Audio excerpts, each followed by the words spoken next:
ये रहस्यमयी जिन की कहानी सुनने से पहले अपना दिल थाम कर बैठे, कहीं ऐसा ना हो कि डर के मारे अपने पैंट में संडास कर दो। छोटे से गांव में रहने वाले रमेश और उसकी बहन सुमन गर्मियों की छुट्टी में अपने नानी के घर आए थे। नानी का घर गांव के किनारे पर और गांव के उस पार एक पुरानी हवेली थी जो कई कहानियों और रहस्यों से भरी थी। रात के समय जब हवेली में सन्नाटा पसरा होता तो नानी अपने नवासे और नवासी को पुराने किस्से सुनाया करती थी। एक रात जब चांदनी चारों ओर फैली हुई थी और हवेली की छाया डरावनी लग रही थी, नानी ने एक खास कहानी सुनाना शुरू की। बहुत साल पहले पास की हवेली में एक जिन रहता था। कहते हैं वह जिन एक पुरानी किताब में कैद था जो हवेली की तिजोरी में छुपाई गई थी।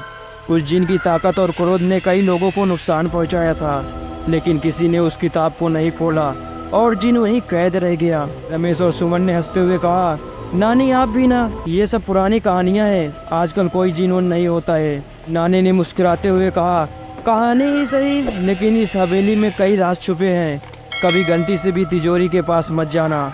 पर उत्साह ने बच्चे के मन में घर बना लिया था। अगली दोपहर जब नानी आराम कर रही थी, रमेश और सुमन ने तिजोरी की तलाश शुरू कर दी। हवेली के तहखाने में धूल और मकड़ी के जालों के बीच उन्हें एक पुरानी तिजोरी मिली। रमेश ने हिम्मत करके तिजोरी का ताला तोड़ दिया। तिजोरी के अंदर एक पुरानी किताब रखी थी। किताब के ऊपर अजीब सी भाषा में कुछ लिखा था।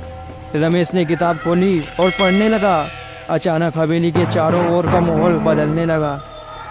हवाओं की रफ्तार तेज हो गई और एक गहरी डरावनी आवाज़ गूंजने लगी।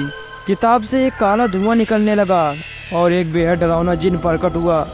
जिन ने गुस्से में कहा, सदियों बाद मुझे किसी ने आज़ाद किया है, अब मैं अपना बदला लूँगा। रमेश और सुमन डर के मारे कांप उठे। उन्होंने जिन से माफी मांगी, लेकिन जिन का क्रोध शांत नहीं हो रहा था। तभी नानी वहां पहुंची। उसने जिन को देखकर उसकी आंखों से साहस झलक उठा। नानी ने अपने हाथ में एक ताबीज निकाला और जिन की ओर बढ़ते हुए कहा, इस ताबीज में तुझसे बड़ी ताकत है, मैं तुझे वापस वही भेजूंगी जहाँ तू था।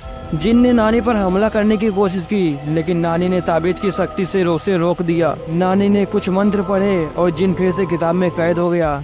नानी ने किताब को फिर से वापस तिजोरी में रखकर तिजोरी को फिर से बंद कर दिया। रमेश और सुमन ने नानी से माफी मांगी। नानी ने उन्हें गले लगाते हुए कहा, याद रखो, हर पुरानी कहानी में कुछ न कुछ सच्चाई होती है, कभी भी अज्ञात चीजों के साथ खेल मत करना। उस रात हवेली में फिर से शांति छा गई, लेकिन रमेश और सुमन ने वो सबक कभी नहीं भुलाया। नानी की कहानी सच साबित हुई और उन्होंने समझ लिया, कुछ रहस्य हमेशा के लिए रहस्य रहने चाहिए। तो दोस्तों, कहानी अच्छी लगी हो तो मेरे चैनल को लाइक और सब्सक्राइब करें। फिर मिलते हैं एक नई वीडियो के साथ, तब तक के लिए बाय बाय।